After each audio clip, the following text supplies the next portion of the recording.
Est-ce que vous avez déjà essayé de photographier les limicoles? Si c'est le cas, vous savez déjà que c'est super compliqué et si ce n'est pas le cas, vous devez être en train de vous dire: «C'est quoi un limicole? De quoi il me parle actuellement?» Dans mon aventure de photographe animalier, j'ai pu rencontrer un tas d'espèces d'oiseaux et il y a un type d'espèce qui me fascine plus que d'autres, vous avez compris, ce sont donc les limicoles. Alors les limicoles, qu'est-ce que c'est? Que veut signifier ce nom chelou? Eh bien ce mot, limicole, vient du latin limus, qui signifie vase, et colus, qui signifie fréquenter ou habiter, donc qui fréquente la vase. On parle bien là d'un oiseau qui vit et se nourrit sur la vase, grâce à leurs pattes et leurs becs qui sont adaptés au milieu vaseux. Alors attention, certains ont préféré des milieux comme les plages de sable fin ou bien encore les plages d'ardoise, cela dépendra de l'espèce. Et chez ces petits échassiers, on y retrouve deux autres noms chelous.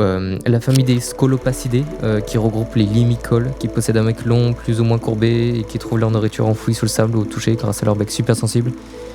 L'autre famille, qu'on appelle les Charadridae, regroupe les limicoles qui possèdent un bec court et plus droit, qui trouvent leur nourriture en surface, en chassant à la vue, tout simplement.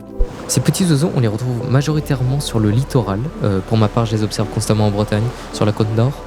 Et je ne cesse d'être émerveillé par ces petites créatures. Vous allez voir pourquoi. C'est juste des oiseaux qui sont magnifiques et impressionnants. Savez-vous qu'ils parcourent près de plusieurs milliers, voire dizaines de milliers de kilomètres lors de leur migration et que pour cela, ils ont adopté des techniques qui seraient juste impossibles pour un être humain? Prenons par exemple dans les Scolopacidae la barge rousse. Pour réaliser son voyage en toute sécurité, sans s'épuiser, elle peut se permettre littéralement d'endormir la moitié de son cerveau. Et attendez, c'est pas tout, elle savait également détecter les ondes émises par les ouragans et ainsi dévier leur itinéraire pour les éviter. Genre c'est juste dingue. Ok, prenons un autre exemple, cette fois un charadridé. On va prendre le gravelot à collier interrompu. Alors déjà pourquoi ce nom si long? Car il possède un collier interrompu, tout simplement. Mais ce qui est fascinant avec cette espèce, c'est quand la femelle va pondre ses 3 œufs à même le sable. C'est pas un ni deux, c'est 3 œufs, ok. Pour protéger les œufs des prédateurs, le mâle va attirer l'attention du prédateur en lui criant dessus, pour l'éloigner du nid, quitte à y perdre des plumes. Après la migration, on retrouve ensuite la majorité des limicoles sur la côte ouest de l'Europe pendant leur pause migratoire durant leur hivernage. C'est à ce moment propice qu'on a le plus de chances de les observer et pouvoir donc les photographier. Vous allez donc me dire, mais pourquoi est-ce si compliqué de les photographier si les limicoles sont majoritairement présents sur nos côtes pour se reposer? Ça doit être plus simple, non? Eh bien, à la fois oui, à la fois non. Ok, admettons que vous avez le matériel adéquat, un bon boîtier avec un bon téléobjectif qui va par exemple jusqu'à 600 mm. Vous avez trouvé un banc de bécasse au loin, vous décidez de vous rapprocher doucement, mais plus vous vous rapprochez et plus ils s'éloignent. Même s'ils ne sont pas si farouches que ça, et oui, ils sont pas stupides. Vous aurez donc une photo au loin, avec peu de détails. Bon, on peut faire mieux, tout en évitant de les déranger. Donc vous décidez de changer de technique.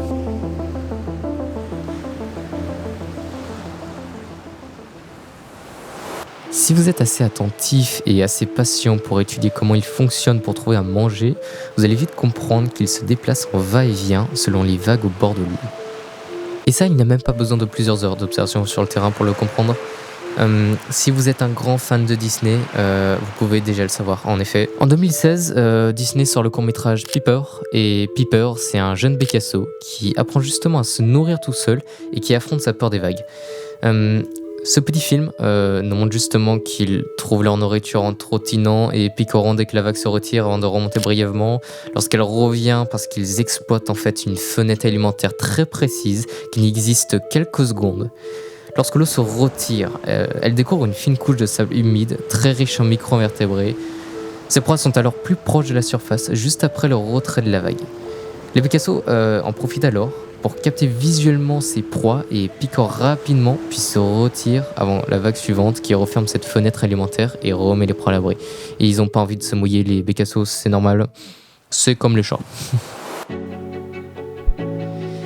Et si t'es assez malin et que tu possèdes une patience de taré, tu te dis, mais si j'arrive à mimer mon tente, que je suis caché en haut de la plage, derrière un rocher ou couché sur le sable, c'est la marée qui va me les ramener.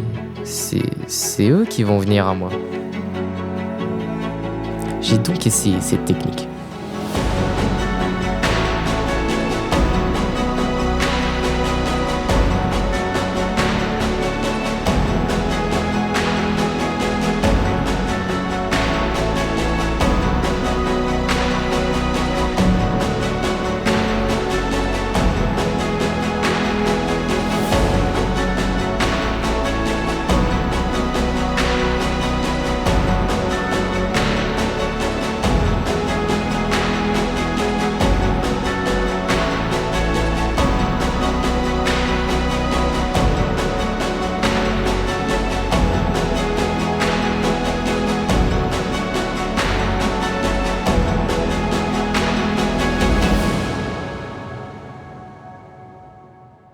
C'est bien beau tout ça, mais tu vas vite remarquer quelque chose qui va nuire littéralement à tes images.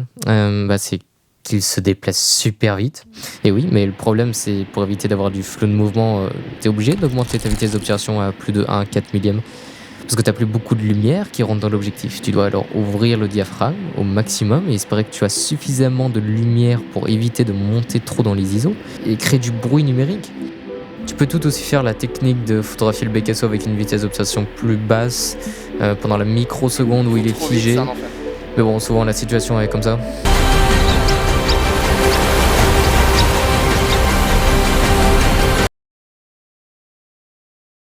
Je vous ai parlé de la barge, des gravelots, des Bécassos, mais des limacoles, il y en a plein d'autres qui sont tout autant fascinants. J'aime tellement ces oiseaux qu'avec mon meilleur ami, on a décidé d'en réaliser un film.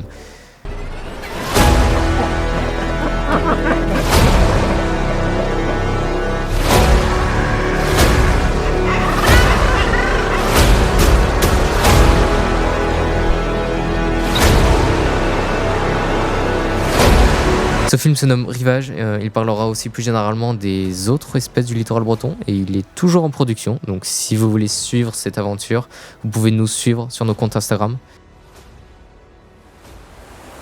Surtout, je vous remercie d'avoir visionné cette vidéo.